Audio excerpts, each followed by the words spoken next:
नमस्कार। आज हम फिर आपके बीच रूबरू लेकर आए हैं।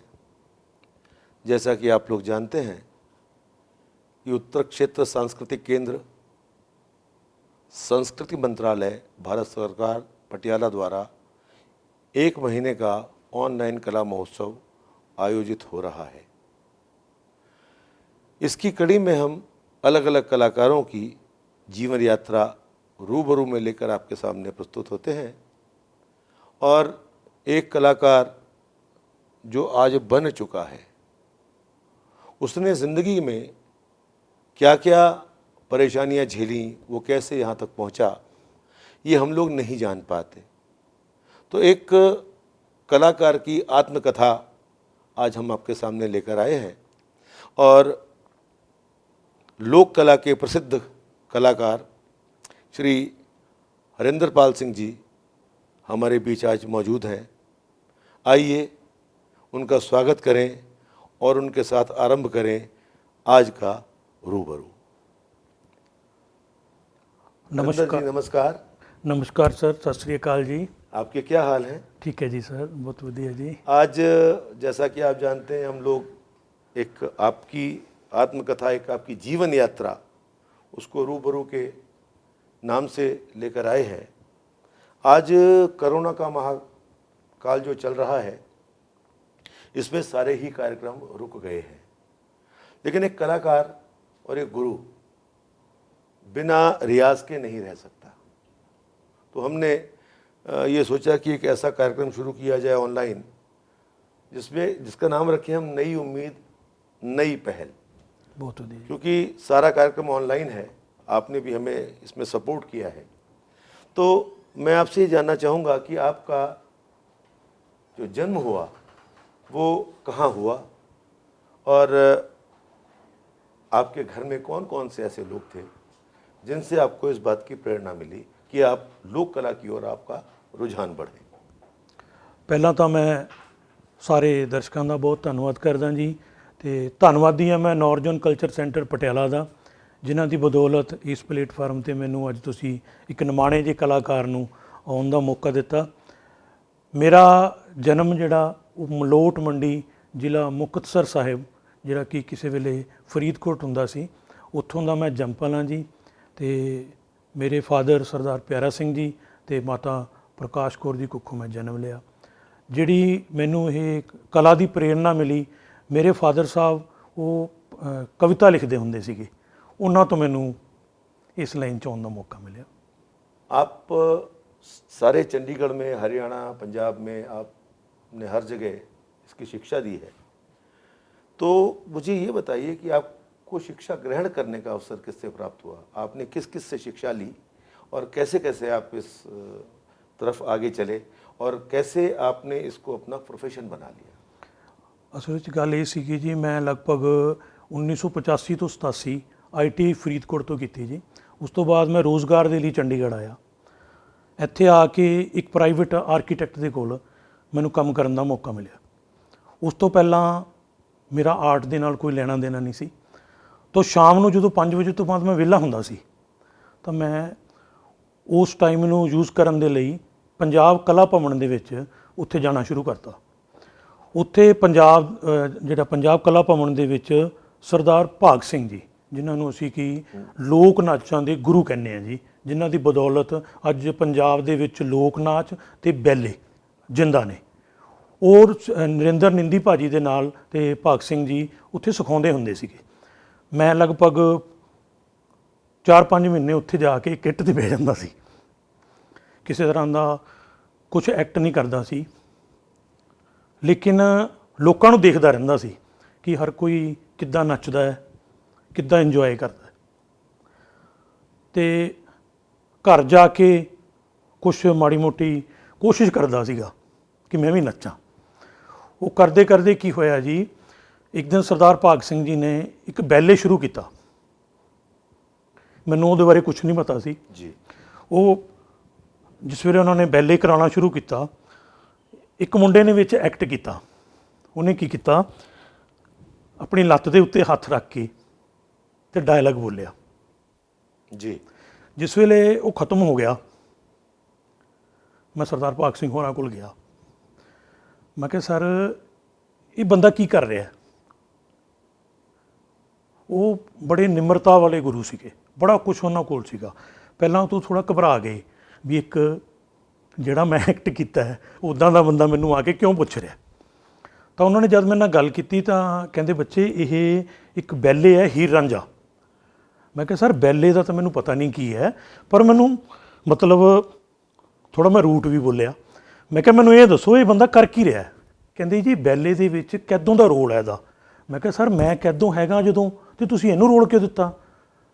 ਕਹਿੰਦੇ ਤੂੰ ਰੋਲ ਕਰ ਲੇਗਾ? ਮੈਂ ਕਿਹਾ ਹਾਂਜੀ ਕਰ ਲੂੰਗਾ ਜੀ। ਕਹਿੰਦੇ ਫਿਰ ਇੱਦਾਂ ਕਰ, ਇਹ ਡਾਇਲੌਗ ਹੈ ਇਹਨੂੰ ਬੋਲ ਕੇ ਦਿਖਾ। ਮੈਂ ਕਿਹਾ ਸਰ ਡਾਇਲੌਗ ਦਿਓ। ਮੈਂ ਤੁਹਾਡੇ ਸਾਹਮਣੇ ਉਹ ਡਾਇਲੌਗ ਬੋਲਣਾ ਜਿਹਨੇ ਮੇਰੀ ਲਾਈਫ ਚੇਂਜ ਕਰਤੀ।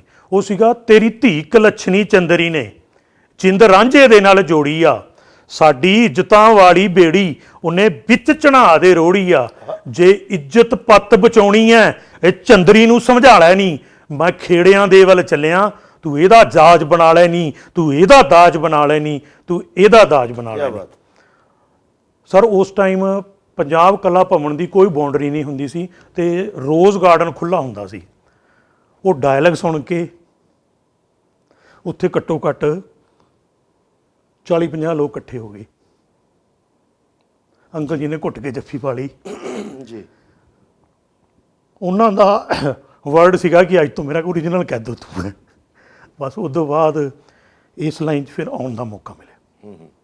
तो प्रोफेशनली आप जीवन यापन इसी से करते हैं या आप कहीं नौकरी भी करते हैं? नहीं सर, मैं एक्चुअली बाय प्रोफैशन मैं आर्कीटैक्ट हाँ जी।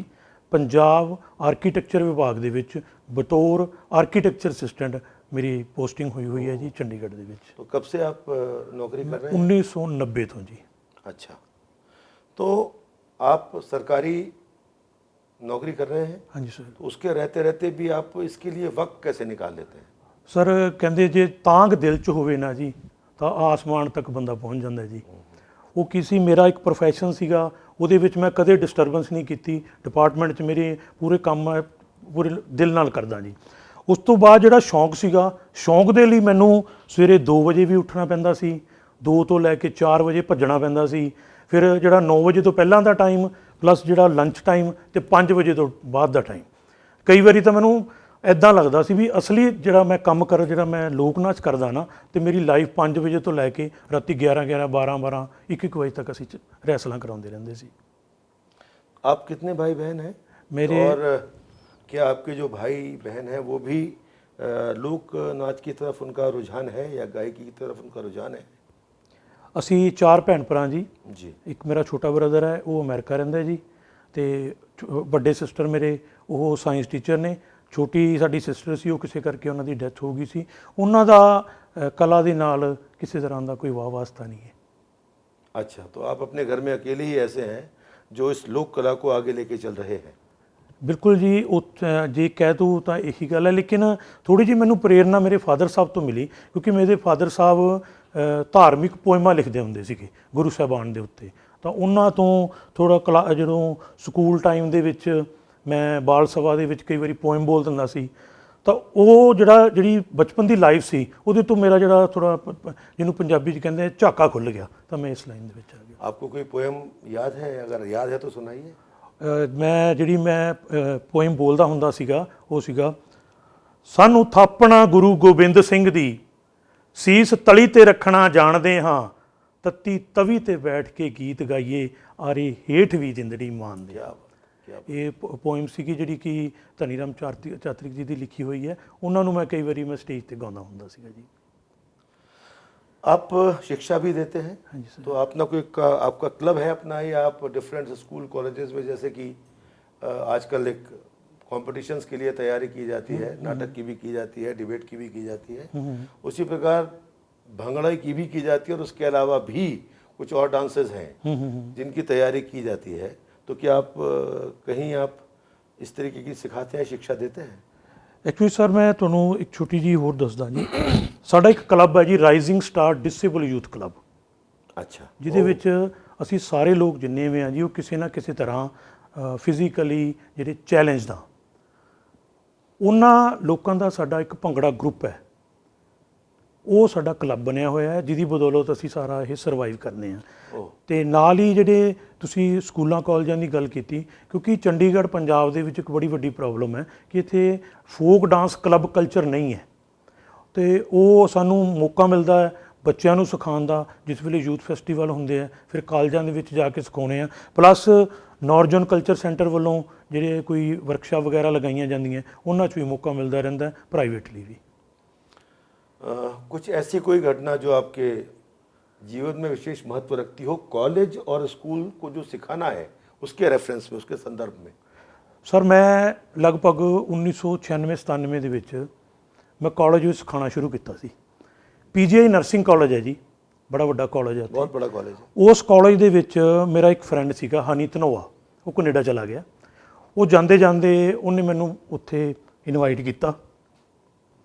ਮੈਨੂੰ ਕਹਿੰਦੇ ਹਰਿੰਦਰ ਤੂੰ ਅੱਜ ਤੋਂ ਬਾਅਦ ਇੱਥੇ ਕੋਚਿੰਗ ਦੇਣੀ ਹੈ। ਲਗਭਗ 2-3 ਦਿਨ ਮੈਂ ਬੱਚਿਆਂ ਨੂੰ ਗਿੱਧਾ ਸਿਖਾਉਂਦਾ ਰਿਹਾ। 2-3 ਦਿਨਾਂ ਬਾਅਦ ਬੱਚਿਆਂ ਨੇ ਜਾ ਕੇ ਪ੍ਰਿੰਸੀਪਲ ਨੂੰ ਸ਼ਿਕਾਇਤ ਕਰਤੀ। अच्छा।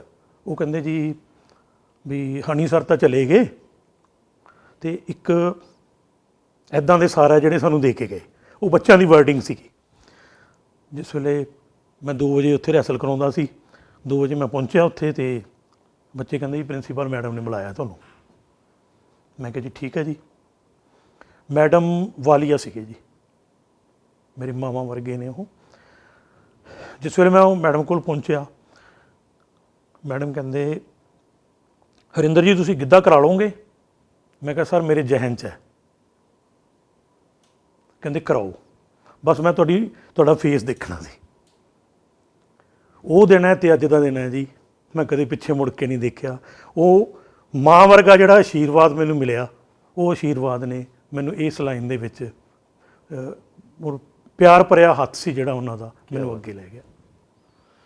जैसा कि आप भी जानते हैं कि मैं खुद एक संगीत गुरु हूँ, तो एक बार कंपटीशन में ऐसा हुआ था कि मेरे ही सिखाए हुए 3 बच्चे 3 डिफरेंट कॉलेजेस से कॉम्पीट कर रहे थे। उसमें से एक डॉक्टर BM गोस्वामी है, उनकी बेटी थी, और 2 बच्चे और थे। तो कभी ऐसा आपके साथ भी हुआ है कि आपकी ही सिखाई हुई टीम 2-3 टीम आपस में भिड़ गई हो कंपटीशन के लिए? ਸਰ ਇਹ ਸਵਾਲ ਪੁੱਛ ਕੇ ਨਾ ਜੀ ਤੁਸੀਂ ਮੇਰੇ ਦਿਲ ਦੇ ਜਿਹੜੇ ਅੰਦਰਲੇ ਜਿੰਨੇ ਵੀ ਖੁਸ਼ੀ ਵਾਲੇ ਪਾਰਟ ਹੈ ਨਾ ਜੀ ਉਹ ਖੋਲ੍ਹਤੇ। ਮੈਂ ਅੱਜ ਤੋਂ ਲਗਭਗ 92 ਦੇ ਵਿੱਚ, 92 ਦੀ ਗੱਲ ਹੈ, ਅਸੀਂ ਉਦੋਂ ਸਾਡੀ ਡਿਸੇਬਲ ਭੰਗੜਾ ਟੀਮ ਸੀ, ਤਾਂ ਕਿਸੇ ਨੇ ਮੈਨੂੰ ਇੱਕ ਤਾਨਾ ਮਾਰਿਆ ਸੀ। ਉਹ ਕਹਿੰਦੇ ਵੀ ਸਵਾਦ ਤਾਂ ਆਏਗਾ ਜਿੱਦਣ ਤੇਰਾ ਸਿਖਾਇਆ ਹੋਇਆ ਕੋਈ ਅੱਗੇ ਤੇਰੇ ਨਾਲ ਕੰਪੀਟੀਸ਼ਨ ਕਰੂਗਾ। ਸਰ ਚੰਡੀਗੜ੍ਹ ਦੇ ਵਿੱਚ ਮੈਨੂੰ ਇਸ ਗੱਲ ਦਾ ਮਾਣ ਹੈ ਕਿ ਪ੍ਰਵੇਸ਼ ਕੁਮਾਰ, ਜਤਿੰਦਰਪਾਲ ਸਿੰਘ, ਸੁਖਦੇਵ ਸਿੰਘ ਜੀ ਤੇ ਇੱਕ ਅਮਰਦੀਪ ਸਿੰਘ, ਇਹ 4-5 ਜਿਹੜੇ ਮੇਰੇ ਸਟੂਡੈਂਟ ਸੀ ਜਿਹਨੇ ਮੇਰੇ ਨਾਲ ਕੰਮ ਕੀਤਾ, ਜਿਨ੍ਹਾਂ ਦੀ ਬਦੌਲਤ ਮੈਂ ਵੀ ਚਮਕਿਆ ਤੇ ਉਹ ਵੀ ਚਮਕੇ। ਅੱਜ ਉਹ ਮੇਰੇ ਬਰਾਬਰ ਟੀਮ ਲੈ ਕੇ ਆਉਂਦੇ ਆ, ਔਰ ਸਾਡੀ ਜਿਹੜੀ ਉੱਥੇ ਫਾਈਟ ਹੈ ਨਾ ਸਟੇਜ ਦੇ ਉੱਤੇ, ਉਹ ਪਿਓ ਪੁੱਤਾਂ ਵਾਲੀ ਹੁੰਦੀ ਹੈ ਵੀ ਪਿਓ ਜਿੱਤੇਗਾ ਕਿ ਪੁੱਤ ਜਿੱਤੇਗਾ। ਮੈਨੂੰ ਇਸ ਗੱਲ ਦੀ ਬਹੁਤ ਖੁਸ਼ੀ ਹੈ ਕਿਉਂਕਿ ਹਰ ਇੱਕ ਨੇ ਇਸ ਦੁਨੀਆ ਤੋਂ ਚਲੇ ਜਾਣਾ ਹੈ। ਸਰਦਾਰ ਭਾਗ ਸਿੰਘ ਜੀ ਤੋਂ ਮੈਂ ਸਿੱਖਿਆ, ਉਹ ਦੁਨੀਆ ਤੋਂ ਚਲੇ ਗਏ, ਲੇਕਿਨ ਮੈਨੂੰ ਇਸ ਗੱਲ ਦਾ ਮਾਣ ਹੈ ਕਿ ਸਰਦਾਰ ਭਾਗ ਸਿੰਘ ਹੋਰਾਂ ਜੀ ਦੀ ਦਿੱਤੀ ਹੋਈ ਕਲਾ ਮੈਂ ਅੱਗੇ ਦੇ ਚੱਲਿਆ। ਅੱਗੇ ਉਹਨਾਂ ਦੀ ਕਿਸਮਤ ਹੈ, ਉਹ ਵੀ ਇਸ ਨੂੰ ਫੈਲਾਉਣਗੇ। ਇਸ ਚੀਜ਼ ਦਾ ਮੈਨੂੰ ਬਹੁਤ ਖੁਸ਼ੀ ਹੁੰਦੀ ਹੈ। जैसे कि हमारी बातचीत में अभी सरदार भाग सिंह जी का बहुत जिक्र हो रहा है, तो क्या उनके परिवार में कोई ऐसा है जिसने इस कला को आगे बढ़ाया? बरखा शायद उन्हीं की बेटी है। हाँ जी, हाँ बरखा जी। बरखा जी ना, तो क्या वो भी डांस करती हैं? ਹਾਂਜੀ ਸਰ, ਉਹ ਸਾਡੇ ਨਾਲ ਨੌਰਜਨ ਕਲਚਰ ਸੈਂਟਰ ਦੀਆਂ 2 ਵਰਕਸ਼ਾਪਾਂ ਅਸੀਂ ਇਕੱਠੀਆਂ ਕੀਤੀਆਂ, ਪਲੱਸ ਉਹ ਚਿਤਕਾਰਾ ਇੰਟਰਨੈਸ਼ਨਲ ਪਬਲਿਕ ਸਕੂਲ ਹੈ ਜੀ, ਉੱਥੇ ਉਹ ਡਾਂਸ ਟੀਚਰ ਨੇ ਔਰ ਇਸ ਕਲਾ ਨੂੰ ਅੱਗੇ ਵਧਾ ਰਹੇ ਨੇ। जब भी पंजाब का नाम आता है तो 2 नाम सामने आते हैं डांस के रूप में, एक भंगड़ा और एक गिद्धा। हाँ जी। लेकिन जो महसूस किया जाता है कि जिस डांस के अंदर कोरियोग्राफी नहीं है वो डांस नहीं कहलाता। तो उस चीज़ को देखते हुए, जैसे कि हम गिद्धे के लिए कहते हैं कि गिद्धा वो फॉर्म है कि जब पंजाब में लोग शादी करने जाते थे अपने लड़के की, तो औरतें घर पे रह जाती थी और सारे घर के मेल जो थे वो शादी में जाया करते थे। तो उस वक्त कमरा बंद करके, घर बंद करके जो घर की औरतें थीं, वो अपने जेठानी की, देवरानी, देवर की, जेठ की, ससुर की, इन देवरानी की, सास की, इन सब की नकल उतारा करती थी। बिल्कुल जी, और बिल्कुल। दो बच्चे बाहर आके एक्ट करते थे उनका, और इस फॉर्म को गिद्दा कहा गया। ठीक तो है क्या ये फॉर्म एक्चुअली डांस फॉर्म है? ਸਰ, ਜਿਹੜੇ ਪੰਜਾਬ ਦੇ, ਪਹਿਲਾਂ ਤਾਂ ਮੈਂ ਲੋਕ ਨਾਚ ਤੁਹਾਨੂੰ ਦੱਸਦਾ ਜੀ। ਗਿੱਧਾ ਭੰਗੜਾ ਇਕੱਲੇ ਲੋਕ ਨਾਚ ਨਹੀਂ ਹੈ, ਸਾਡੇ ਹੋਰ ਬੜੇ ਵਧੀਆ ਲੋਕ ਨਾਚ ਨੇ। नहीं, मेरा प्रश्न दूसरा है। ठीक है। मेरा प्रश्न ये है कि क्या गिद्दा फोक डांस की फॉर्म में आता है या नहीं? ਅਸਲ ਦੇ ਵਿੱਚ ਜਿਹੜਾ ਗਿੱਧਾ ਹੈ ਨਾ ਜੀ, ਉਹ ਓਰੀਜਨਲ ਫੋਕ ਡਾਂਸ ਹੈ ਹੀ ਇਹ, ਕਿ ਸਾਡੀਆਂ ਮਾਵਾਂ ਤੇ ਭੈਣਾਂ ਦੀਆਂ ਜਿਹੜੀਆਂ ਅੰਦਰਲੀਆਂ ਭਾਵਨਾਵਾਂ ਹੈ ਉਹਨਾਂ ਨੂੰ ਉਜਾਗਰ ਕਰਨਾ ਬੋਲੀ ਦੇ ਰਾਹੀਂ। ਇੱਕ ਮੈਂ ਤੁਹਾਨੂੰ ਬੋਲੀ ਸੁਣਾਉਣਾ ਜੀ। ਮੇਰੀ ਸੱਸ ਬੜੀ ਕਪੱਤੀ, ਮੈਨੂੰ ਪਾਉਣ ਨਾ ਦੇਵੇ ਜੁੱਤੀ, ਮੈਂ ਤਾਂ ਜੁੱਤੀ ਪਾਉਣੀ ਆ, ਮੁੰਡਿਆ ਰਾਜੀ ਰਹਿ ਜਾ ਗੁੱਸੇ, ਤੇਰੀ ਮਾਂ ਖੜਕਾਉਣੀ ਆ। ਉਹ ਕੀ ਹੈ, ਨੂੰਹ ਨੇ ਸੱਸ ਨੂੰ ਗਾਲ ਵੀ ਕੱਢਤੀ ਤੇ ਉਹਦਾ ਪਿਆਰ ਵੀ ਲੈ ਲਿਆ।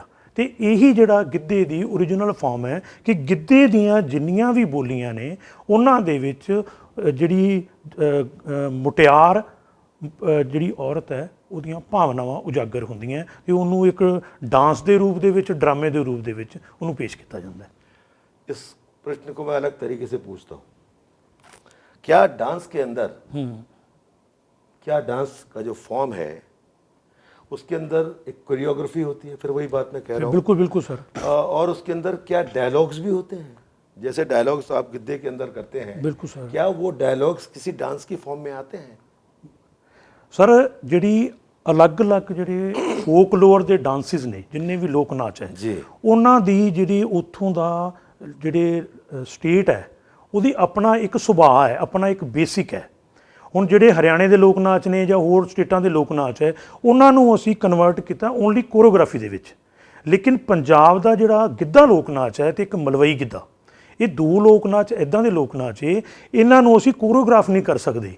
ਇਹਨਾਂ ਦੇ ਵਿੱਚ ਜਿਹੜੀਆਂ ਅਲੱਗ-ਅਲੱਗ ਚੀਜ਼ਾਂ ਹੈ, ਉਹ ਡਾਂਸ ਦੇ ਵਿੱਚ, ਉਹ ਅਲੱਗ-ਅਲੱਗ ਪਾਰਟ ਦੇ ਵਿੱਚ ਹੀ ਅਸੀਂ ਉਹਨਾਂ ਨੂੰ ਦਿਖਾ ਸਕਦੇ ਹਾਂ।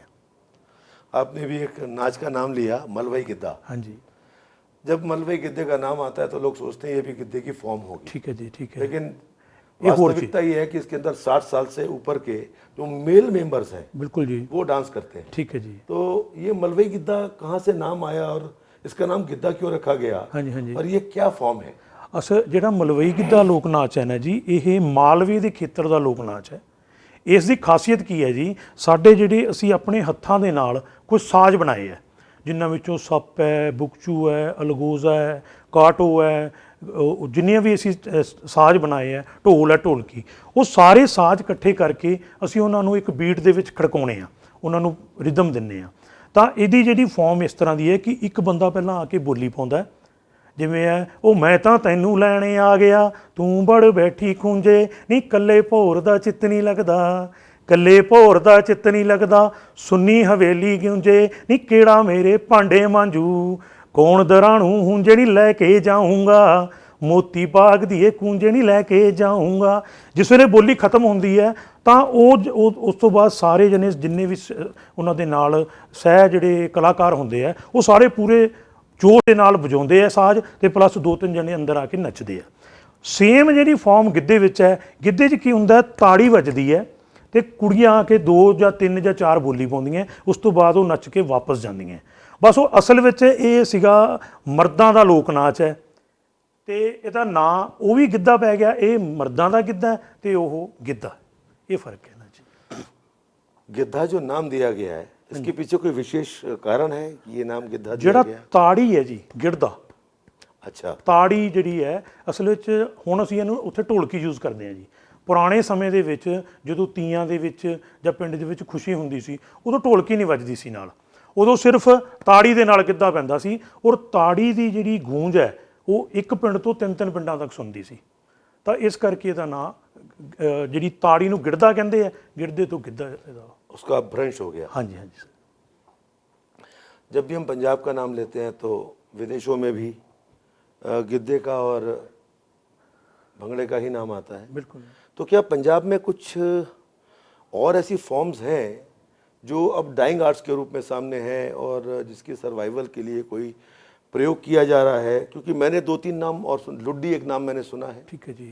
एक झूमर झूमर जिन्होंने कहते हैं पंजाब से, ठीक है जी, उसी को झूमर कहते हैं अपना, जब जो बॉर्डर है राजस्थान का और पंजाब का, ठीक है जी, होते वहाँ झूमर कहते हैं। बिल्कुल जी। तो क्या आपको ऐसा लगता है कि वहाँ के झूमर और यहाँ के झूमर में कोई फर्क है? ਨਹੀਂ ਸਰ, ਜਿਹੜਾ ਅਸਲ ਵਿੱਚ ਲੋਕ ਨਾਚ ਦਾ ਨਾਂ ਝੂਮਰ ਹੈ, ਉਹਦਾ ਮਤਲਬ ਇਹ ਹੈ ਝੂਮ ਝੂਮ ਕੇ ਨੱਚਣਾ। जी जी जी। ਠੀਕ ਹੈ ਜੀ। ਦੂਸਰੀ ਤੁਸੀਂ ਗੱਲ ਕੀਤੀ ਕਿ ਕਿਹੜੇ ਕਿਹੜੇ ਲੋਕ ਨਾਚ ਹੋਰ ਨੇ, ਉਹਨਾਂ ਦੇ ਵਿੱਚ ਜਿਹੜਾ ਭੰਗੜਾ ਜਿਹੜਾ ਹੈ ਉਹ ਲੋਕ ਨਾਚ ਜਿਹੜਾ ਸਾਡਾ ਹੈ ਉਹਦੇ ਵਿੱਚ ਕਈ ਲੋਕ ਨਾਚਾਂ ਦਾ ਸਮੂਹ ਹੈ। ਭੰਗੜੇ ਦੇ ਵਿੱਚ ਲੁੱਡੀ ਵੀ ਹੈ ਜੀ, ਉਹਦੇ 'ਚ ਧਮਾਲ ਵੀ ਹੈ, ਉਹਦੇ 'ਚ ਪਠਾਣੀਆਂ ਵੀ ਹੈ, ਡਲਕਲਾਰ ਵੀ ਹੈ, ਉਹ ਸਾਰੇ ਲੋਕ ਨਾਚਾਂ ਦਾ ਸਮੂਹ ਹੈ। डंडास ਡੰਡਾਸ ਹੋਰ ਹੈ ਜੀ, डंडास ਡੰਡਾਸ ਹੋਰ ਹੈ। ਤਾਂ ਉਹਦੇ ਤੋਂ ਸਿਵਾਏ, ਗਿੱਧੇ ਭੰਗੜੇ ਤੋਂ ਸਿਵਾਏ ਸਾਡੇ ਕੋਲ ਜਿਹੜੇ ਲੜਕੀਆਂ ਦੇ ਨਾਚ ਨੇ ਉਹਨਾਂ 'ਚ ਲੁੱਡੀ ਹੈ ਜੀ, ਸੰਮੀ ਹੈ ਤੇ ਡੰਡਾਸ ਹੈ। ਤੇ ਜਿਹੜੇ ਮਰਦਾਂ ਦੇ ਡਾਂਸ ਨੇ ਉਹਨਾਂ ਦੇ ਵਿੱਚ ਸਾਡੇ ਕੋਲ ਲੁੱਡੀ ਹੈ, ਮਲਵਈ ਗਿੱਧਾ ਹੈ, ਝੂਮਰ ਹੈ। ਅਸਲ ਦੇ ਵਿੱਚ ਕੀ ਸੀਗਾ, ਜਿਹੜੇ ਪਹਿਲਾਂ ਲੋਕ ਨਾਚ ਜਿਹੜੇ ਨੱਚੇ ਜਾਂਦੇ ਸੀ ਉਹ ਭੰਗੜਾ ਗਿੱਧਾ ਹੀ ਸੀ। ਫਿਰ ਕਰਦੇ ਕਰਦੇ ਜਿਹੜਾ ਯੂਥ ਫੈਸਟੀਵਲ ਦੇ ਰੁਝਾਨ ਦੇ ਦੌਰਾਨ ਸਭ ਤੋਂ ਪਹਿਲਾਂ ਪੰਜਾਬ ਯੂਨੀਵਰਸਿਟੀ ਚੰਡੀਗੜ੍ਹ ਨੇ ਇਹਨਾਂ ਲੋਕ ਨਾਚਾਂ ਨੂੰ ਸਰਵਾਈਵ ਕਰਾਇਆ। ਪਹਿਲਾਂ ਉਹਨਾਂ ਨੇ ਡੰਡਾਸ ਲੈ ਕੇ ਆਂਦਾ। ਇੱਕ ਹੋਰ ਸਾਡਾ ਡਾਂਸ ਹੈ ਘੁੰਮਰ, ਜਿਹੜਾ ਕਿ ਅਸੀਂ ਰਾਜਸਥਾਨ ਦੇ ਵਿੱਚ ਤੇ ਹਰਿਆਣੇ ਦੇ ਵਿੱਚ ਵੀ ਸੁਣਦੇ ਹਾਂ, ਲੇਕਿਨ ਉਹ ਝੁੰਮਰ ਦੀ ਤਰ੍ਹਾਂ ਕੁੜੀਆਂ ਨੱਚਦੀਆਂ ਸੀ, ਉਹ ਅੱਜ ਕੱਲ੍ਹ ਨਹੀਂ ਨੱਚਿਆ ਜਾਂਦਾ। ਫਿਰ ਡੰਡਾਸ ਤੋਂ ਬਾਅਦ ਸਾਡੇ ਕੋਲ ਲੁੱਡੀ ਆਈ, ਜਿਹੜੀ ਕਿ ਲਗਭਗ 2006 'ਚ ਸਭ ਤੋਂ ਪਹਿਲਾਂ ਪੰਜਾਬ ਯੂਨੀਵਰਸਿਟੀ ਦੇ ਪਲੇਟਫਾਰਮ ਤੇ ਯੂਥ ਫੈਸਟੀਵਲ ਦੇ ਵਿੱਚ ਨੱਚੀ ਗਈ, ਜਿਸ ਦਾ ਮੈਨੂੰ ਥੋੜ੍ਹਾ ਜਿਹਾ ਹੈ ਕਿ ਉਸ ਦੀ ਪਹਿਲੀ ਟੀਮ ਜਿਹੜੀ ਅਸੀਂ ਬਣਾਈ ਸੀ ਉਹ 46 ਕਾਲਜ ਦੀ ਅਸੀਂ ਉਹ ਟੀਮ ਬਣਾਈ ਸੀ ਮੁੰਡਿਆਂ ਦੀ। ਉਸ ਤੋਂ ਬਾਅਦ ਸੰਮੀ ਹੈ ਜੀ, ਸੰਮੀ ਤੋਂ ਇਲਾਵਾ ਹੋਰ ਜਿਹੜੇ ਲੋਕ ਨਾਚ ਨੇ ਉਹ ਸਰਵਾਈਵ ਹੋਏ। नॉर्थन कल्चरल सेंटर ने आज से तकरीबन 20 साल पहले हाँ जी, मनाली के अंदर एक वर्कशॉप लगाई थी। ठीक है जी। और जब ये ध्यान में आया कि सिर्फ पंजाब का नाम सिर्फ भंगड़ा गिद्धा नहीं है, हाँ जी, हाँ जी, और भी हैं, हाँ जी, हाँ जी, तो सारे स्कूल टीचर्स को जो डांस की थी उनको वहाँ बुला के हाँ जी, और झूमर, सम्मी और लुड्डी ये 3 डांस दिखाए गए। उससे चंडीगढ़ के स्कूल्स के अंदर काफ़ी डांस की एक ये जो डांस के फॉर्म थे इसको आगे लाया गया। और जब मैं खुद चूँकि कॉलेज में पढ़ाता था तो 3-5 यूनिवर्सिटी थी ऐसी, जिसमें GNDU थी, पंजाब यूनिवर्सिटी पटियाला थी, Punjab university Chandigarh, Kurukshetra university, MD university, ये यूनिवर्सिटीज़ थी जिनमें ये कहा गया कि यूथ फेस्टिवल्स के अंदर जो आप ये वेस्टर्न डांस ले आए हैं इसकी जगह हमें परंपरागत डांसेस लाए जाने चाहिए। ठीक है जी। तो उसके बाद ये हुआ कि जो डांस कंपटीशन होता था उसमें गिद्धे भंगड़े का अलग कंपटीशन होता था और डिफरेंट डांस फॉर्म का अलग कंपटीशन। हाँ जी, हाँ जी, हाँ जी। तो ये उसके बाद ही शुरू हुआ। हाँ जी। हम लोगों ने इसके लिए बड़े प्रयास किए थे। तो इसका कोई फ़ायदा हुआ है सर? ਜਿਹੜਾ डांस फॉर्म्स को जो डिफरेंट डांस फॉर्म में कोई फ़ायदा हुआ है इसका?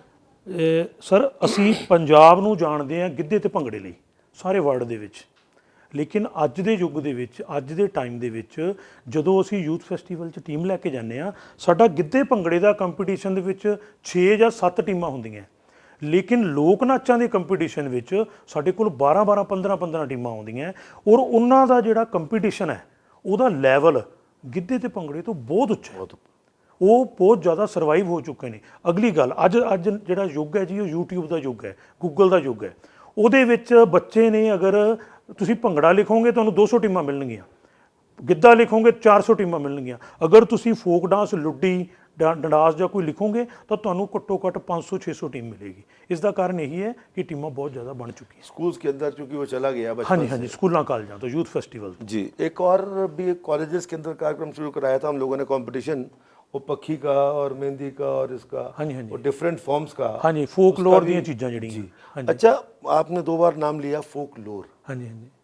ये फोक सॉन्ग और फोक लोर के बीच में क्या फ़र्क है? ਫੋਕ ਲੋਰ ਹੈ ਸਰ, ਜਿਹੜੀਆਂ ਅਸੀਂ ਸਾਡੀਆਂ ਮਾਵਾਂ ਭੈਣਾਂ ਕੰਮ ਕਰਕੇ, ਜਿੱਦਾਂ ਕੋਈ ਪੱਖੀ ਬਣਾਉਣੀ, ਛੱਜ ਬਣਾਉਣੇ, ਇੱਦਾਂ ਦੀਆਂ ਚੀਜ਼ਾਂ ਜਿਹੜੀਆਂ ਬਣਾਉਂਦੀਆਂ ਸੀ ਉਹ ਸਾਡੀਆਂ ਫੋਕ ਲੋਰ ਦੀਆਂ ਚੀਜ਼ਾਂ, ਛਿੱਕੂ ਬਣਾਉਣਾ, ਤੇ ਲੋਕ ਗੀਤ ਆ ਜਿਹੜੇ ਸਾਡੇ ਆਪਣੇ ਜਿਹੜੇ ਅਸੀਂ ਗਾਉਂਦੇ ਹਾਂ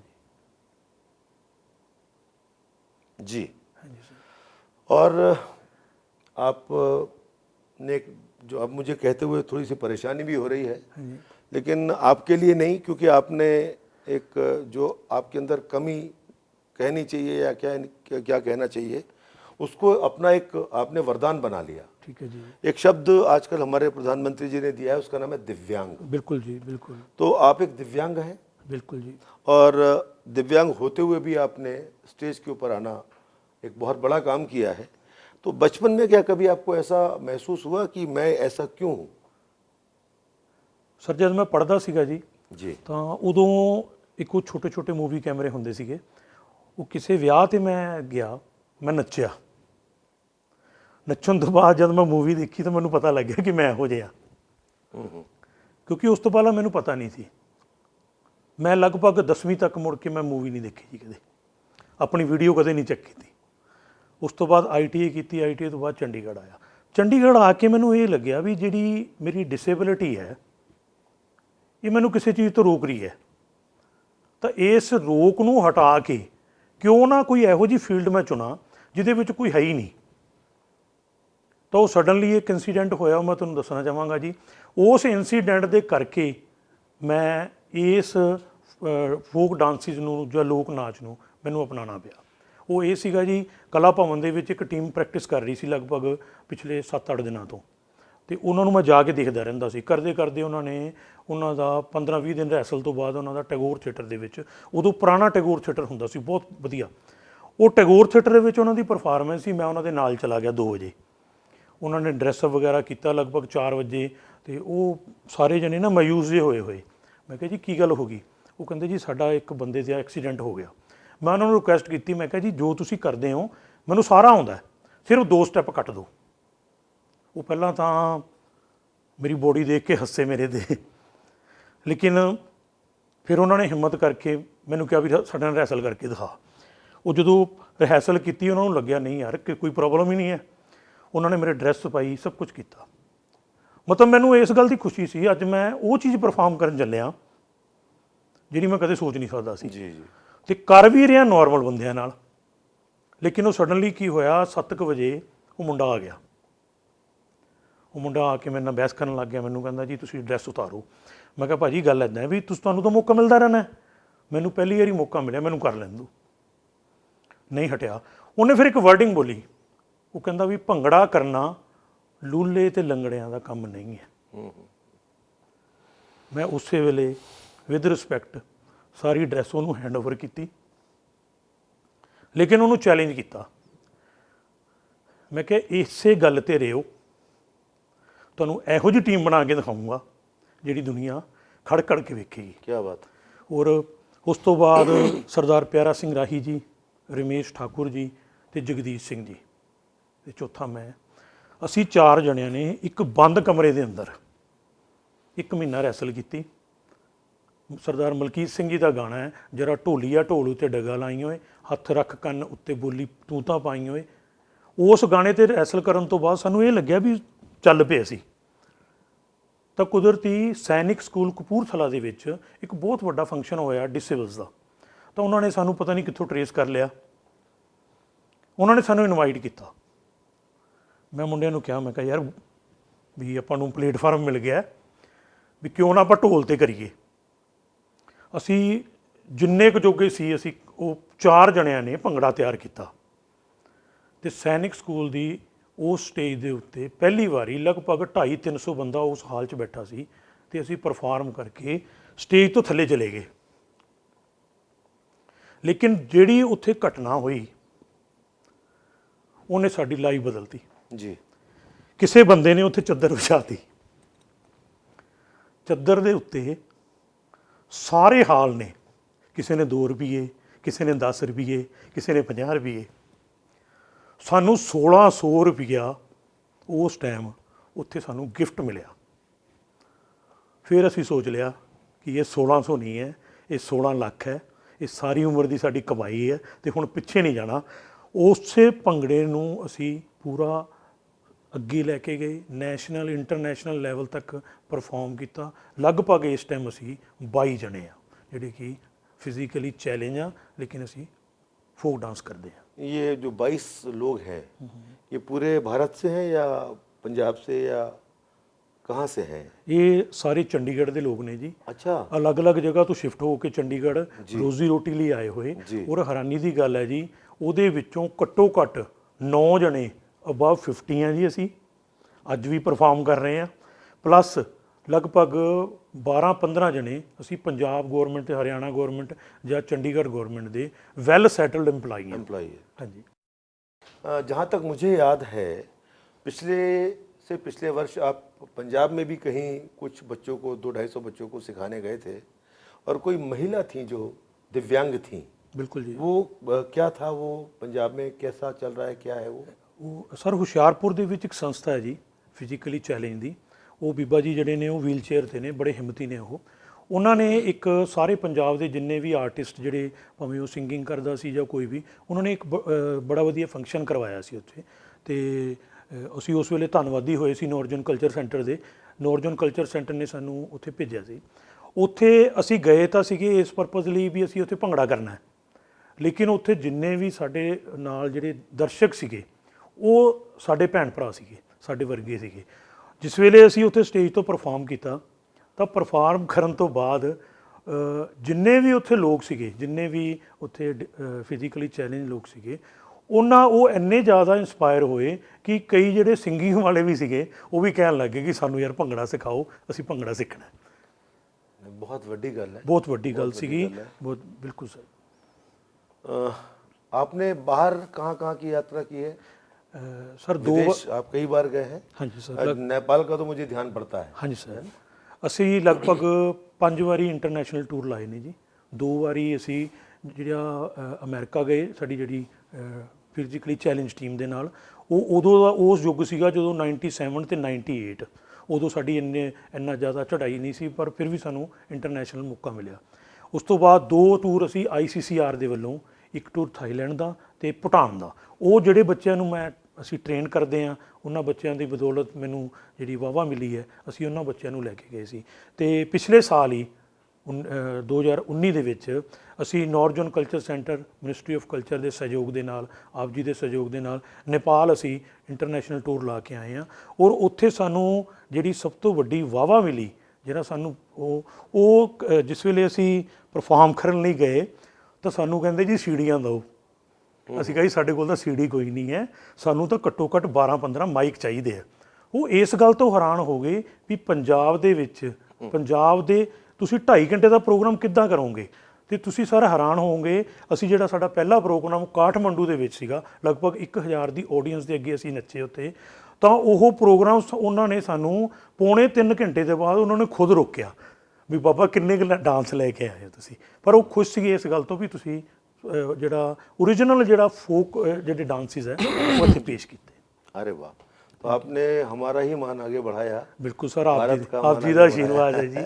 हाँ जी सर। अच्छा, परिवार में आपने माता पिता के बारे में बताया, भाई बहन के बारे में बताया, लेकिन आगे जो आप भविष्य है परिवार का, हाँ जी, हाँ जी, यानी जिसके द्वारा भविष्य है, और जो भविष्य है, आपकी पत्नी भी क्या डांस करती हैं, या आपके जो बच्चे कितने हैं और क्या वो उन्होंने इसको अपनाया है?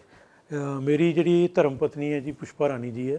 ਪਹਿਲਾਂ ਤਾਂ ਸਰ ਬੜੀ ਜਿਹੜੀ ਨੈਸ਼ਨਲ ਇੰਟੈਗ੍ਰੇਸ਼ਨ ਦੀ ਗੱਲ ਇਹ ਹੈ ਕਿ ਮੈਂ ਸਰਦਾਰ ਫੈਮਿਲੀ ਨੂੰ ਬਿਲੋਂਗ ਕਰਦਾ, ਮੇਰੀ ਮਿਸਿਸ ਨੇ ਜਿਹੜੇ ਉਹ ਹਿੰਦੂ ਫੈਮਿਲੀ ਤੋਂ ਬਿਲੋਂਗ ਕਰਦੇ ਆ। ਅਸੀਂ ਇਸ ਚੀਜ਼ ਨੂੰ ਹਟਾ ਕੇ ਮੈਰਿਜ ਕੀਤੀ ਹੈ। ਤੇ ਮੇਰਾ ਬੇਟਾ ਹੈ ਜੀ ਅਸ਼ਵਿੰਦਰਪਾਲ ਸਿੰਘ, ਜਿਹੜਾ ਕਿ ਇੰਜੀਨੀਅਰਿੰਗ ਹੁਣੇ ਉਹਨੇ ਕੰਪਲੀਟ ਕੀਤੀ ਹੈ। ਬਿਟੀਆ ਮੇਰੀ ਇੰਜੀਨੀਅਰਿੰਗ ਕਰਨ ਤੋਂ ਬਾਅਦ ਇੰਟਰਨੈਸ਼ਨਲ ਕੰਪਨੀ ਦੇ ਵਿੱਚ ਜੌਬ ਕਰ ਰਹੀ ਹੈ। ਬੇਟਾ ਵੀ ਬਹੁਤ ਅੱਛਾ ਡਾਂਸ ਕਰਦਾ ਜੀ, ਬਿਟੀਆ ਵੀ ਕਰਦੀ ਹੈ। ਤੇ ਮੇਰੀ ਮਿਸਿਸ ਜਿਹੜੇ ਨੇ ਉਹ ਡਾਂਸ ਤਾਂ ਨਹੀਂ ਕਰਦੇ, ਲੇਕਿਨ ਉਹ ਗਾਉਂਦੇ ਨੇ ਥੋੜ੍ਹਾ ਬਹੁਤ। ਪਰ ਅੱਜ ਮੈਂ ਜੋ ਕੁਛ ਵੀ ਹਾਂ ਜੀ, ਅੱਜ ਜੇ ਮੇਰਾ ਥੋੜ੍ਹਾ ਬਹੁਤ ਨਾਂ ਹੈ ਤਾਂ ਉਹਦੇ ਪਿੱਛੇ ਮੇਰੀ ਮਿਸਿਸ ਹੈ, ਜਿਨ੍ਹਾਂ ਦੀ ਬਦੌਲਤ ਮੈਂ ਇੱਥੋਂ ਤੱਕ ਪਹੁੰਚਿਆ। ਕਿਉਂਕਿ ਇਸ ਫੀਲਡ ਦੇ ਵਿੱਚ ਟਾਈਮ ਬਹੁਤ ਦੇਣਾ ਪੈਂਦਾ ਜੀ, ਰਾਤਾਂ ਨੂੰ ਭੱਜਣਾ ਪੈਂਦਾ ਹੈ। ਉਹ ਅਗਰ ਤੁਸੀਂ ਟੂਰ 'ਤੇ ਗਏ ਹੋ 3-3 ਦਿਨ 4-4 ਦਿਨ ਮੁੜਦੇ ਨਹੀਂ। ਲੇਕਿਨ ਜੋ ਸਪੋਰਟ ਮੈਨੂੰ ਮੇਰੀ ਮਿਸਿਸ ਵੱਲੋਂ ਮਿਲੀ ਹੈ, ਉਹ ਅਗਰ ਨਾ ਮਿਲਦੀ ਤਾਂ ਹੋ ਸਕਦਾ ਹੈ मैं इस फील्ड पे ना आगे हो सकता। तो आपके दोनों बच्चे जो हैं वो उन्होंने इसको पेशे के रूप में तो नहीं अपनाया, बिल्कुल, लेकिन वो उनका रुझान इस ओर ज़रूर है। नहीं सर, उन्होंने एक्चुअली मैं भी सर पेशेवर डांसर नहीं है जी, ये मेरा शौक है। ਕਿਉਂਕਿ ਅਗਰ ਤੁਸੀਂ ਪੇਸ਼ੇਵਰ ਡਾਂਸ ਕਰਦੇ ਹੋ ਜਾਂ ਕੋਈ ਵੀ ਜਿਹੜੀ ਕਲਾ ਨੂੰ ਪੇਸ਼ੇਵਰ ਰੱਖਦੇ ਹੋ ਤਾਂ ਤੁਹਾਡਾ ਇੰਟਰਸਟ ਹੋਰ ਪਾਸੇ ਜਾਂਦਾ ਹੈ। ਅਸੀਂ ਇਸ ਨੂੰ ਸ਼ੌਕੀਆ ਰੱਖਿਆ। ਤੁਸੀਂ ਸਰ ਹੈਰਾਨ ਹੋਵੋਗੇ ਜੇ ਕਦੇ ਤੁਸੀਂ ਮੇਰੇ ਘਰ ਆ ਜਾਓ ਤਾਂ ਘੱਟੋ ਘੱਟ ਉਨਾ ਸਮਾਨ ਮੇਰੇ ਘਰ ਦਾ ਨਹੀਂ ਹੈ ਜਿੰਨੀਆਂ ਮੇਰੀਆਂ ਡਰੈਸਾਂ ਹੈ। ਕੀ ਬਾਤ। ਉਸ ਚੀਜ਼ ਨੂੰ ਅਸੀਂ ਸ਼ੌਂਕੀਆ ਰੱਖਿਆ ਹੋਇਆ ਹੈ ਜੀ। ਤੇ ਸ਼ੌਂਕੀਆ ਹੀ ਇਸ ਨੂੰ ਅੱਗੇ ਲੈ ਕੇ ਜਾਣਾ ਚਾਹੁੰਦੇ ਹਾਂ। कुछ आजकल के जो नौजवान हैं, इनके लिए कोई संदेश आप देना चाहते हैं? ਸਰ ਸੰਦੇਸ਼ ਇਹ ਹੈ ਜੀ ਕਿ ਜਿਹੜਾ ਲੋਕ ਨਾਚ ਨੇ, ਇਹ ਇੱਕ ਤਾਂ ਇਹਦੇ ਵਿੱਚ ਤੁਹਾਡੀ ਫਿਜ਼ੀਕਲੀ ਜਿੰਨਾ ਵੀ ਤੁਹਾਡਾ ਜ਼ੋਰ ਲੱਗਦਾ ਹੈ, ਤੁਹਾਡਾ ਅਗਰ ਤੁਸੀਂ ਇਸ ਨੂੰ ਅਪਣਾਉਂਦੇ ਹੋ ਤਾਂ ਤੁਹਾਡਾ ਸਰੀਰ ਤੰਦਰੁਸਤ ਰਹਿੰਦਾ ਹੈ। ਨੰਬਰ 2 ਗੱਲ, ਤੁਸੀਂ ਕਿਸੇ ਵੀ ਜਿਹੜਾ ਤੁਹਾਡਾ ਵਿਹਲਾ ਟਾਈਮ ਹੈ ਉਸ ਦੇ ਵਿੱਚ ਜਦੋਂ ਇਸ ਨੂੰ ਕਰਦੇ ਹੋ ਤਾਂ ਤੁਹਾਡੇ ਕਿਸੇ ਵੀ ਇਹੋ ਜਿਹੀ ਗਲਤ ਸਾਈਡ ਵੱਲ ਨਹੀਂ ਜਾਂਦੇ, ਨਸ਼ਿਆਂ ਤੋਂ ਬਚਦੇ ਹੋ, ਤੁਹਾਡਾ ਟਾਈਮ ਬਚਦਾ ਹੈ, ਤੁਹਾਡਾ ਐਂਟਰਟੇਨਮੈਂਟ ਹੁੰਦਾ ਹੈ।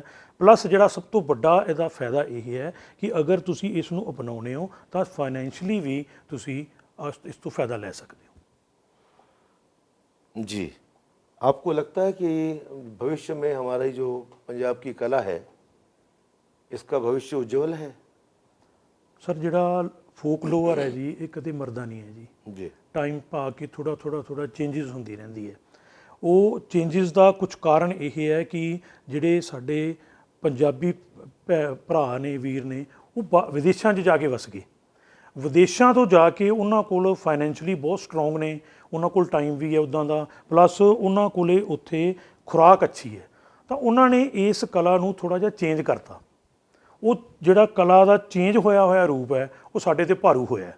ਉਹ ਜ਼ਰੂਰ ਥੋੜ੍ਹਾ ਜਿਹਾ ਸਾਨੂੰ ਹੈ, ਲੇਕਿਨ ਉਸ ਦੇ ਬਾਵਜੂਦ ਜਿਹੜੇ ਲੋਕ ਨਾਚ ਨੇ, ਲੋਕ ਗੀਤ ਨੇ, ਇਹ ਕਦੇ ਮਰਿਆ ਨਹੀਂ ਕਰਦੇ। ਇਹਨਾਂ ਦੀ ਬਦੌਲਤ ਤਾਂ ਕੋਈ ਕੌਮਾਂ ਜਿਹੜੀਆਂ ਉਹ ਜਿੰਦਾ ਰਹਿੰਦੀਆਂ। क्या बात है। पहले तो जो ये आपका गिद्दा था, ये चूँकि घर में हुआ करता था, हाँ जी, हाँ जी सर।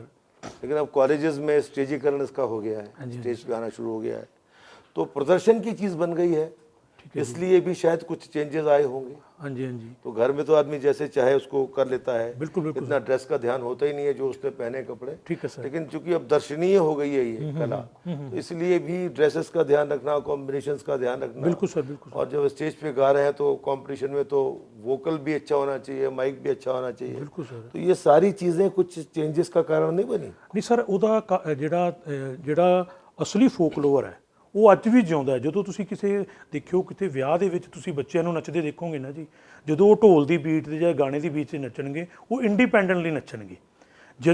ਜਦੋਂ ਡਾਂਸਿਸ ਦਾ ਸਟੇਜੀਕਰਨ ਹੋਇਆ, ਉੱਥੇ ਬੰਦਿਸ਼ ਹੈ, ਉੱਥੇ ਹਰ ਇੱਕ ਚੀਜ਼ ਨੂੰ ਕੁਝ ਕੁ ਟਾਈਮ ਦੇ ਲਈ ਅਸੀਂ ਕਰਦੇ ਹਾਂ। ਉਹ ਕਾਰਨ ਹੈ ਕਿ ਉੱਥੇ ਚੇਂਜਸ ਵੀ ਬਹੁਤ ਜ਼ਿਆਦਾ ਨੇ।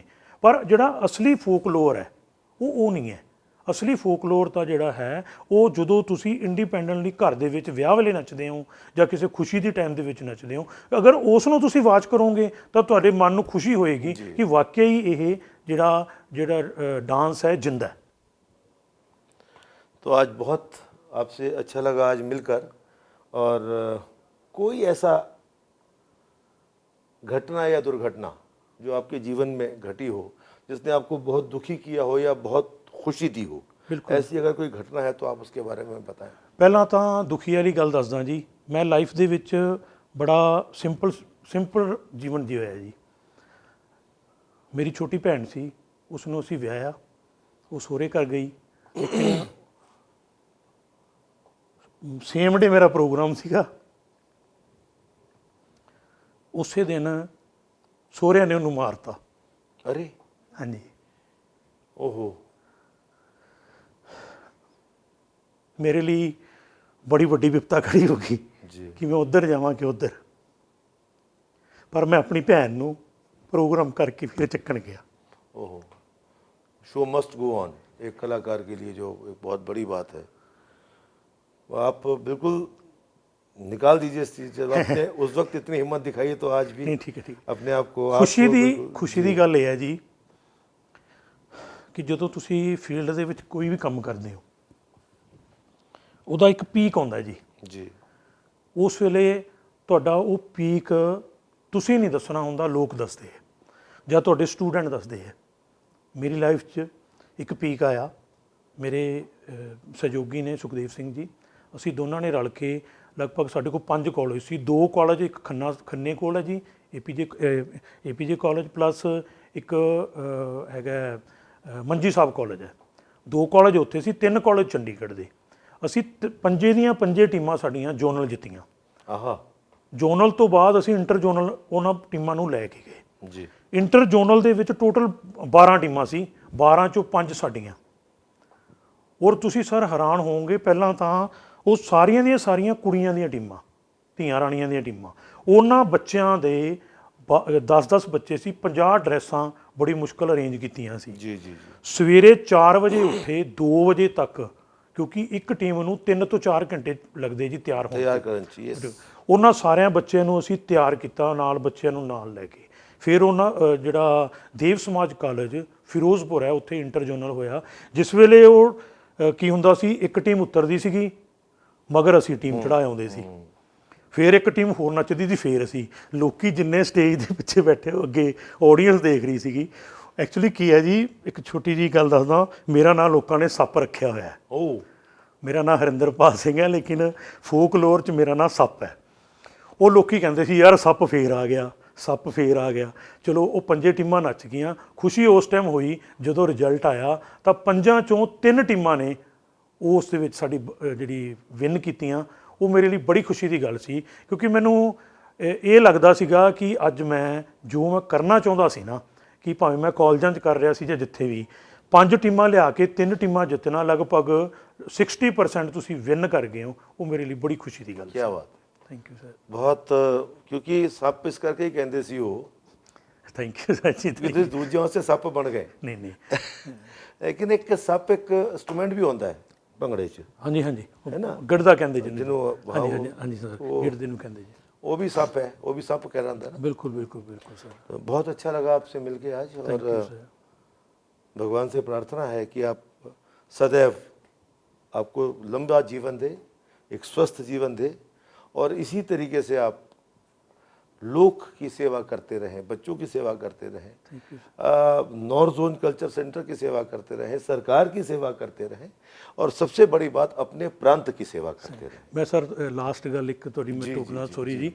मैं जब इस ਅਸੀਂ ਟੀਮ ਬਣਾਈ ਸੀ ਜਿਹੜੀ ਚੈਲੰਜ ਵਾਲੀ ਵੀ, ਜੇ ਦੂਸਰੀ ਜੋ ਵੀ ਕੰਮ ਕੀਤਾ, ਤਾਂ ਸਭ ਤੋਂ ਪਹਿਲਾਂ ਜਿਹੜਾ ਮੈਨੂੰ ਸਪੋਰਟ ਕੀਤਾ ਉਹ ਨੌਰਥ ਜ਼ੋਨ ਕਲਚਰ ਸੈਂਟਰ ਦੇ ਉਸ ਟਾਈਮ ਡਾਇਰੈਕਟਰ ਸਾਹਿਬ SK ਆਲੂਵਾਲੀਆ ਸਾਹਿਬ ਜੀ ਨੇ ਮੈਨੂੰ ਬੁਲਾ ਕੇ ਵਾਲੀਆ ਸਾਹਿਬ ਤੇ ਸਾਨੂੰ ਉਹਨਾਂ ਨੇ ਪ੍ਰੋਗਰਾਮ ਦਿੱਤੇ ਸੀ। ਉਹਨਾਂ ਨੇ ਬਹੁਤ ਹੈਲਪ ਕੀਤੀ, ਔਰ ਮੈਂ ਬੜਾ ਖੁਸ਼ਕਿਸਮਤ ਹਾਂ ਜੀ। ਲਗਭਗ ਪਿਛਲੇ 30 ਸਾਲਾਂ ਤੋਂ ਨੌਰਥ ਜ਼ੋਨ ਕਲਚਰ ਸੈਂਟਰ ਦੇ ਵਿੱਚ ਮੈਨੂੰ ਮੌਕਾ ਮਿਲਦਾ ਰਹਿੰਦਾ ਸੇਵਾ ਕਰਨ ਦਾ। ਤੇ ਅੱਜ ਅਗਰ ਮੈਂ ਕੁਝ ਵੀ ਕਰ ਸਕਿਆ ਤਾਂ ਇਸ ਦੇ ਵਿੱਚ ਸਭ ਤੋਂ ਵੱਡਾ ਹੱਥ ਹੈ ਜਿਹੜਾ ਉਹ north zone culture centre Patiala ਦਾ ਹੈ, ਜਿਨ੍ਹਾਂ ਦੀ ਬਦੌਲਤ ਮੈਂ ਇੱਥੇ ਆ ਸਕਿਆ। ਪਲੱਸ ਚੰਡੀਗੜ੍ਹ ਐਡਮਿਨਿਸਟ੍ਰੇਸ਼ਨ ਨੇ, ਜਿਹੜਾ ਸਪੋਰਟਸ ਡਿਪਾਰਟਮੈਂਟ ਹੈ, ਉਹਦੇ ਵੱਲੋਂ government of India department of youth affair ਵੱਲੋਂ ਇੱਕ ਨੈਸ਼ਨਲ ਯੂਥ ਫੈਸਟੀਵਲ ਕਰਾਇਆ ਜਾਂਦਾ ਹੈ। ਉਸ ਨੈਸ਼ਨਲ ਯੂਥ ਫੈਸਟੀਵਲ ਤੇ ਕਦੇ ਚੰਡੀਗੜ੍ਹ ਦੀ ਟੀਮ ਨੇ ਜਦੋਂ ਸ਼ੁਰੂ ਹੋਇਆ, ਪਹਿਲੀ ਵਾਰੀ ਭੋਪਾਲ ਹੋਇਆ, ਤਾਂ ਭੋਪਾਲ ਕਿਸੇ ਕਾਰਨ ਉਹ ਪਾਰਟਿਸਿਪੇਟ ਨਹੀਂ ਕਰ ਸਕੇ ਸੀ। ਦੂਜੀ ਵਾਰੀ ਕਲਕੱਤੇ ਹੋਇਆ, ਤੇ ਲਾਸਟ ਵਾਲਾ ਜਿਹੜਾ ਫੈਸਟੀਵਲ ਹੋਇਆ ਉਹ ਹੋਇਆ ਆਪਣਾ ਰੋਹਤਕ। ਉਹ ਲਗਭਗ 22-23 ਫੈਸਟੀਵਲ ਹੋ ਚੁੱਕੇ ਹੈ। ਉਹ ਚੰਡੀਗੜ੍ਹ ਨੂੰ 18 ਵਾਰੀ ਮੈਨੂੰ ਰਿਪਰੈਜ਼ੈਂਟ ਕਰਨ ਦਾ ਮੌਕਾ ਮਿਲਿਆ, ਉਹਨੂੰ ਲੀਡ ਵੀ ਕੀਤਾ। ਫੋਕਲੋਰ ਦੇ ਜਿੰਨੀਆਂ ਵੀ ਆਈਟਮਾਂ ਸੀ ਉਹਨਾਂ ਨੂੰ ਮੈਨੂੰ ਕਰਾਉਣ ਦਾ ਮੌਕਾ ਵੀ ਮਿਲਿਆ, ਔਰ ਚੰਡੀਗੜ੍ਹ ਦੇ ਜਿੰਨੇ ਵੀ, ਜਿਹਦੇ ਵਿੱਚੋਂ ਕੱਥਕ ਵੀ ਹੈ, ਐਲੋਕੇਸ਼ਨ ਹੈ, ਸਤਾਰ ਹੈ, ਤਬਲਾ ਹੈ, ਉਹਨਾਂ ਸਾਰਿਆਂ ਬੱਚਿਆਂ ਨੂੰ 80-80, 90-90 ਬੱਚੇ ਲੈ ਕੇ ਜਾ ਕੇ ਨੈਸ਼ਨਲ ਯੂਥ ਫੈਸਟੀਵਲ ਤੇ ਅਸੀਂ ਪਾਰਟਿਸਿਪੇਟ ਕਰਦੇ ਰਹੇ। ਉਹ बहुत बड़ी अचीवमेंट है जी। पिछले कुछ दिनों से, अब एक सवाल आपने ये बात कही तो और ध्यान में आया कि पिछले 15 साल से हम लोगों ने एक चीज़ और कॉलेज में मिल के शुरू करवाई थी, वो थी कि वार सिंगिंग। बिल्कुल जी, बिल्कुल कविश्री। बिल्कुल सर, बिल्कुल। तो वो क्या है एक्चुअली, वो क्या है ਸਰ? ਜਿਹੜਾ ਵਾਰ ਸਿੰਗਿੰਗ ਤੇ ਕਵਿਸ਼ਰੀ ਹੈ, ਉਹਦਾ ਸਾਡਾ ਲੋਕਧਾਰਾ ਹੈ, ਲੋਕ ਗਾਇਕੀ ਦੇ ਵਿੱਚ ਵੀ ਉਹਦਾ ਸਥਾਨ ਹੈ, ਪਲੱਸ ਜਿਹੜੀ ਸਾਡੀ ਧਾਰਮਿਕ ਗਾਇਕੀ ਹੈ ਉਹਦੇ ਵਿੱਚ ਵੀ ਹੈ। ਢਾਡੀ ਜਥੇ ਹੈ ਉਹ ਲੋਕ ਗਾਇਕੀ ਵੀ ਕਰਦੇ ਆ, ਤੇ ਸਾਡੇ ਜਿਹੜੀ ਸਿੱਖੀਜ਼ਮ ਦੇ ਵਿੱਚ ਜਿੰਨੇ ਵੀ ਵਾਰਾਂ ਗਾਈਆਂ ਜਾਂਦੀਆਂ ਉਹਦੇ 'ਚ ਗਾਈਆਂ ਜਾਂਦੀਆਂ। ਉਹਦਾ ਫਰਕ ਕੀ ਪਿਆ ਜੀ, ਉਹ ਕਾਲਜਾਂ ਦੇ ਵਿੱਚ ਜਦੋਂ ਸ਼ੁਰੂ ਹੋਈ ਤਾਂ ਉਹ ਬੱਚੇ ਕਾਲਜਾਂ 'ਚੋਂ ਨਿਕਲ ਕੇ ਬੜੇ ਵਧੀਆ ਢਾਡੀ ਜਥੇ ਬਣਾ ਲਏ ਉਹਨਾਂ ਨੇ। ਉਹਨਾਂ ਨੂੰ ਬਾਈ ਪ੍ਰੋਫੈਸ਼ਨ ਵੀ ਫਾਇਦਾ ਹੋਇਆ, ਪਲੱਸ ਸਾਨੂੰ ਇੱਕ ਬੱਚੇ ਮਿਲ ਗਏ ਜਿਹੜੇ ਕਿ ਇਸ ਕਲਾ ਦੇ ਮਾਹਿਰ ਹੋ ਗਏ। क्या बात है। तो बहुत बहुत शुक्रिया आपको आज हमारे पास आने का, और बहुत अच्छा लगा आपसे बात करके। आपकी जीवन यात्रा आज हमने पहली बार लोगों के सामने रखी है, और भाई भगवान से फिर प्रार्थना है कि आपको दीर्घायु दे, और हम अपनी ओर से आपको एक उत्तर क्षेत्र सांस्कृतिक केंद्र का स्मृति चिन्ह देना चाहते हैं, ताकि हमेशा आपके दिल में हमारी याद रहे, और जब भी आप उस स्मृति चिन्ह को देखें तो आपको याद आए कि मैं वहाँ रूबरू के लिए गया था। ये हमारे लिए भी बहुत सौभाग्य का विषय होगा। बहुत बहुत धन्यवाद। Thank you sir, thank you ji, आपको बहुत धन्यवाद जी। तो ये स्मृति चिन्ह आपको आज हम भेंट कर रहे हैं, और ये इसलिए कि आपको हमेशा हमारी याद आपके मन में रहे कि आप नॉर्थ जोन कल्चर सेंटर आए थे और आपका उस दिन रूबरू हुआ था। बहुत बहुत धन्यवाद। ਥੈਂਕ ਯੂ ਸਰ, ਆਪ ਤੁਹਾਡਾ ਬਹੁਤ ਬਹੁਤ ਧੰਨਵਾਦ ਜੀ। ਤੁਸੀਂ ਮੈਨੂੰ ਇਸ ਕਾਬਿਲ ਸਮਝਿਆ ਕਿ ਮੈਂ ਇੱਥੇ ਆ ਕੇ ਰੂਬਰੂ ਦੇ ਵਿੱਚ ਇੰਟਰਵਿਊ ਦੇ ਸਕਿਆ ਜੀ।